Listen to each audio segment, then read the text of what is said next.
welcome to another episode of Arizona Living. Today, we're going to talk about schools in Arizona. Stay tuned.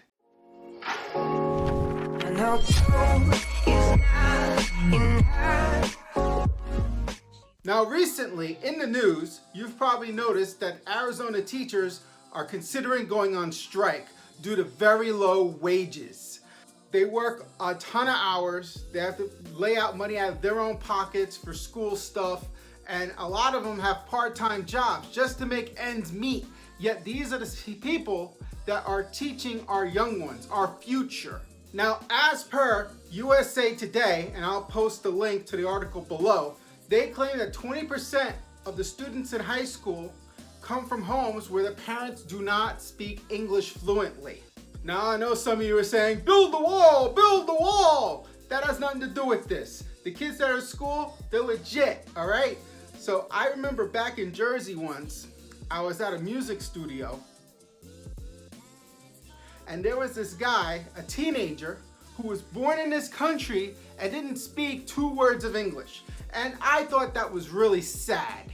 So don't be saying build a wall, build a wall. These are legit Americans that are having issues with the English language. And ultimately, it falls on the parents' shoulders. It's not just the teachers. It's a joint effort. So I got my daughter here. Say hello, Aurora. She's about to go to kindergarten. Because she was born in November, she's 5 already. She's gonna go to kindergarten this year. She's been in preschool.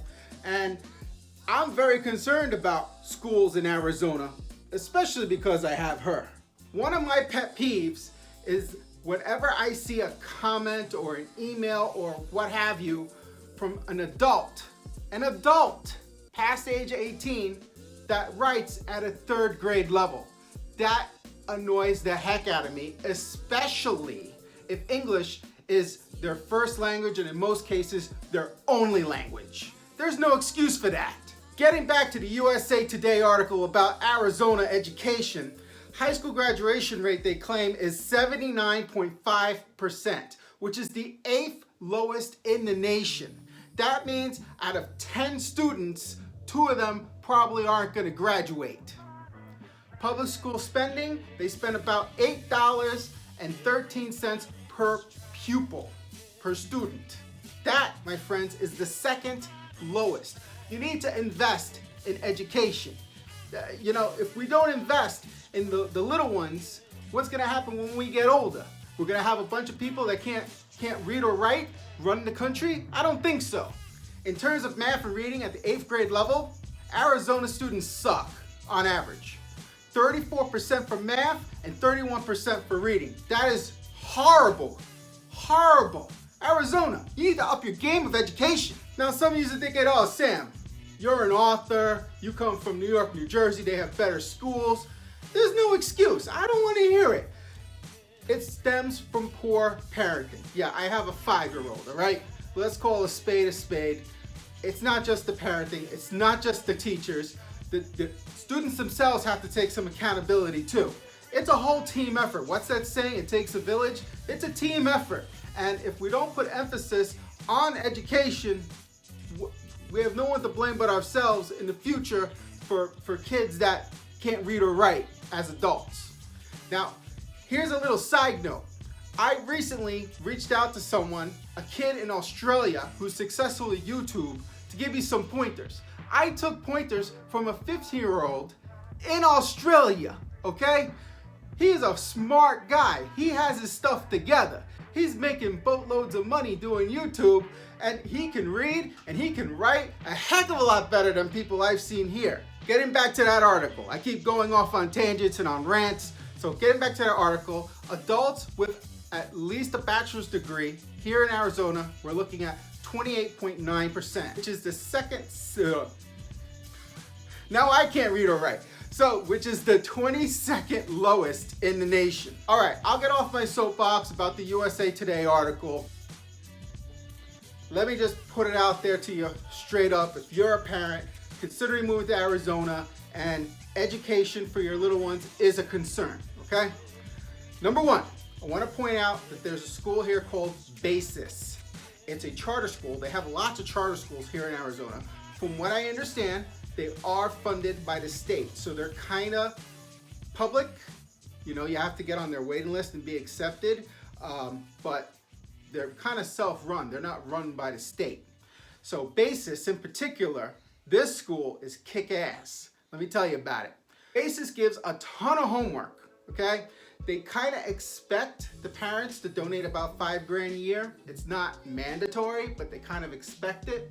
And ultimately, you could look for your child to be a year ahead of kids in public school. So if education is seriously important to you and you're like, I don't want to move to Arizona because their schools suck, look into BASIS. A cool thing about, eventually I was going to get to something nice about education in Arizona. A nice thing is you don't have to live in the same neighborhood as the school your kid goes to, providing they're accepted. In other states, if you lie about where you live to get your kid into a particular school, that's like a big offense. I saw on TV once this woman arrested for that. I couldn't believe it. She was wearing the orange jumper and everything. So to recap, education in Arizona, is it something to stop you from moving here? It depends. I mean, if you're able to get your kid into a good charter school and you make the effort as a parent to actually help teach them at night, then I don't think it's a game breaker. But if you're going to rely on just a standard public school here to educate your kids, I would not move here. I'm just saying. For me, I intend on helping her out at night. I mean, after 5th grade, frankly, I'm going to need to hire a tutor, you know, but I intend on helping her as much as I can. And I'm sure most of us are good parents. We want the best for our children.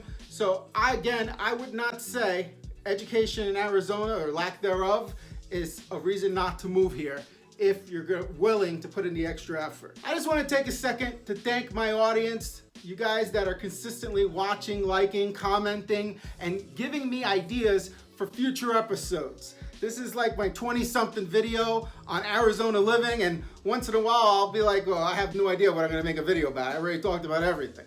So I really appreciate the consistent likes and comments. So I'm sure you noticed the white sheet behind me. That is not to be fancy. I actually call my studio Bootleg Productions. This is simply to help with the lighting situation, all right? So this concludes another episode of Arizona Living. Be sure to like, subscribe, and let us know below where you'd like to see us go next. Till next time.